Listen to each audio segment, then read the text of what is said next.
Hello and welcome back to English class, ELA. And last time we did a review of parts of speech, including nouns. Today we're going to go into a deeper dive of nouns and what nouns, one specific type of noun called an abstract noun. And we have a picture of abstract art right here on the screen to help you visualize what abstract means. Abstract means it's beyond the senses. So our five senses are touch, smell, hearing, sight, and taste. So things that I can see, that I can hear, that I can smell, that I can taste, that I can physically touch are things that are not abstract. Abstract is everything that is outside of those five. So let's see how that works actually in sentences and with nouns. Remember, a noun is a person, place, thing, or feeling. Let me bring that up for you. So a noun is a person, place, thing, feeling, or idea. Now key into these two, to the last two there, feeling or idea. You can't taste, hear, see, smell, or touch a feeling. Feelings are things that you have inside of you, your emotions, or ideas, things that you think. So the things that I cannot physically interact with are going to be those things that are abstract. So an abstract noun is a person, place, thing, feeling, or idea that you cannot see or touch. Now this doesn't mean literally that you can see or touch, because if I was to say that Abraham Lincoln as a noun, he is not an abstract noun. He was a person who could be touched, could be seen, could be heard, could be smelled even. I won't go and say taste because I don't think anyone tasted him, but he was tangible, right? But now that he's not, he doesn't become abstract. So when I talk about abstract, I'm talking again about the feelings or ideas outside of our senses. And I think this will become more clear as we move forward here and we look at some of these pictures. Now look at some of these pictures and see what do they have in common. We have an elephant with hearts, we have cows dancing, and one cow looks kind of scared.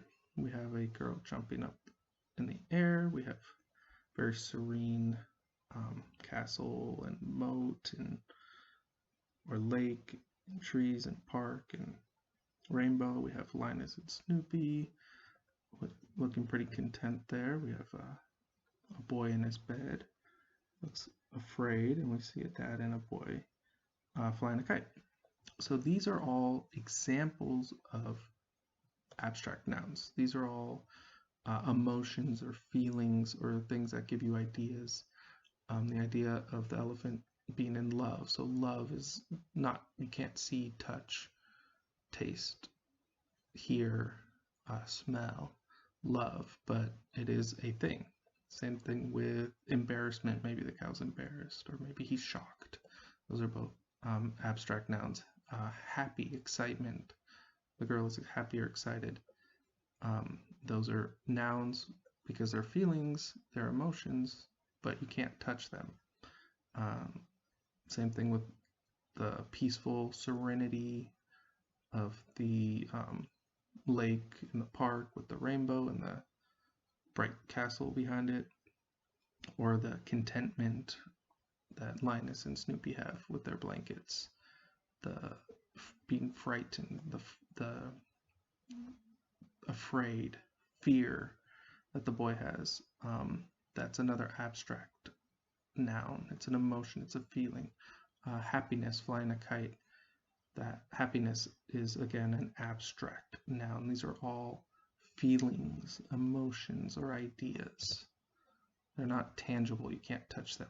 So let's see how it works in a sentence. Here we have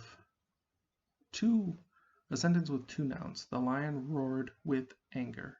Lion and anger are both nouns. However, you can see Kung Fu Panda there with his eyes open. That shows a concrete noun. It could be touched, seen, smelt, tasted, or heard. And lions, of course, are tangible things. So that's a concrete noun. But the abstract noun is anger, because that's a feeling. And you see the hand with the cross through it? That means you can't touch it. The girl playing pin the tail on the donkey, you can't see anger. You could feel anger, you can be angry, but it's not sensible, right? You can't use your senses to interact with anger. So that's how you would divide up, and that's how we're going to do with the rest of the sentences going forward. If you see Kung Fu Panda, that means it's a concrete noun that can be touched, heard, tasted, seen, smelled. It's tangible. But if you see it on the other end, that means it's an abstract noun. I opened my gifts with happiness. Sorry, the formatting's a little off on this presentation, but I hope you can still make it out. So I opened my gifts with happiness. Gifts are tangible. I can see a gift, I can touch a gift, I can interact with a gift. Happiness, I can't, but I can feel it, so that means it's an abstract noun. I hope there is no homework. Here I have the same thing, but now they've been switched. The abstract noun came first, but it's still abstract, so it still goes in the abstract column. Homework, though, you can touch it, you can see it, and hopefully you do it, but it is a concrete noun, so it goes in under the Kung Fu Panda. A couple more examples here for us. The odor from his shoe was stinky. Now here's one where there is no abstract noun. Just because there's two nouns, or just because there's nouns in a sentence, doesn't mean that one of them is going to be abstract. Both of these are concrete. Odor, you may not be able to see it, but you can smell it, so you can interact with it. And shoes, obviously, you can see and touch and feel.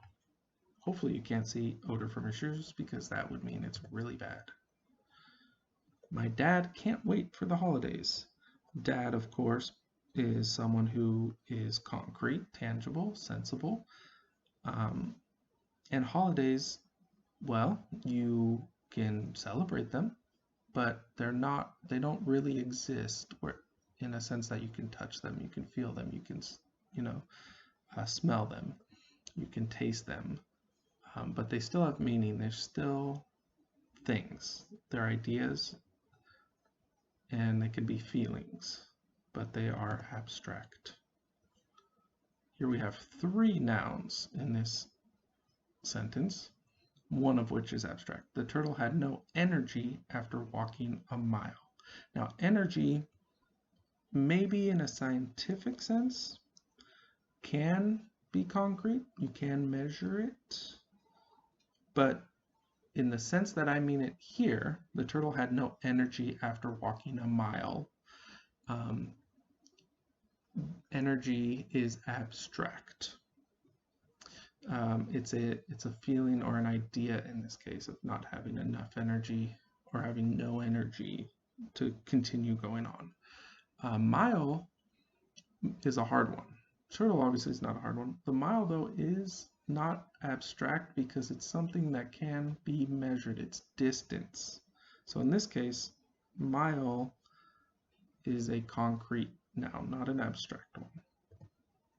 That's a tricky one, though. Buster had a dream he was eating a bone. Well, luckily, it looks like Buster is a dog, so that would be a normal dream for a dog, I would imagine. But Buster is a proper noun for a dog.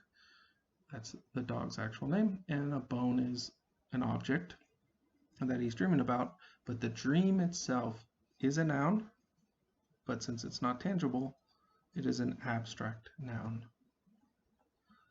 All right, why is it important to learn these, even though there's an octopus over learn? Abstract nouns are important to learn because they are part of speech, and parts of speech help you become a better writer. They're also important to know for being able to understand bigger concepts, especially when we talk about things in science and we talk about things in social studies. And as you continue on into middle school and high school and your reading becomes more difficult or more complex, you'll see abstract nouns come up a lot more because a lot of what you're going to be reading deals with things that you can't necessarily see or touch, but things you feel or things that you think about. So there's a lot more abstract nouns coming your way. That's why it's important to understand them. So hopefully you enjoyed that. I will be putting up some questions for you in the Google Classroom about this to make sure that you did actually watch this. If you need to go back and watch it again because you're still kind of fuzzy on abstract nouns, go ahead and do that. If you don't know what a noun is, go back to the first video and watch that because you should know that a noun is a person, place, or thing by now. If you have any questions, please let me know in Google Classroom. Let me know what you think of my snazzy jacket as well. And you can also join us 1:30 to 2:30 every day on Google Hangouts. And stay safe. See you next time.